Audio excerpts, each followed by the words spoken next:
In today's video, I'm going to teach you how to turn off professional mode on Facebook.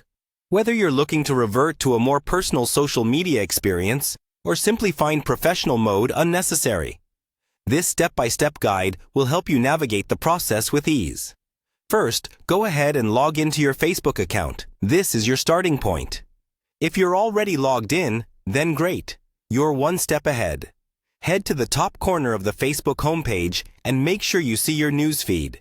It's important that you're starting from here to make navigation as smooth as possible. Once you're logged into your account, your next move is to click on your profile name. You'll find this at the top bar. It's usually accompanied by a small profile picture. Click on it and you'll be taken directly to your personal profile. This is where you have the control to make changes to how your account is presented, including toggling the professional mode. As you arrive at your personal profile, look for the three dots, commonly known as the More options, located near your profile picture and cover photo. Click on those three dots. This section contains hidden features and settings, including the option to turn off professional mode, so it's crucial to locate this correctly. After clicking on the three dots, a menu will appear. In that menu, one of the options will say, Turn off professional mode. Click on that option. Turning off professional mode will switch your account back to its regular, non-professional appearance and functionality, which is similar to how most personal users manage their profiles.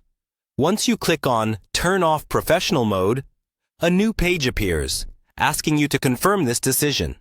You'll see a button labeled Continue. Simply click on Continue. This step is to make sure you didn't accidentally choose to switch modes and gives you a moment to think through your decision before proceeding. Now, you'll be taken to another prompt where you will find a button that says Turn off. Click on this and you're all set. By clicking Turn off, you're finalizing your decision. It's at this point that Facebook officially switches off the professional mode for your account, putting you back into standard user mode. And there you have it. You've successfully turned off professional mode on your Facebook account. This will shift your profile back to its normal format, giving you a bit more flexibility in how you connect with friends, family, and acquaintances. Remember, if you ever want to explore professional mode again, you can always turn it back on by following a similar process. Thanks for watching, and I hope this guide was helpful.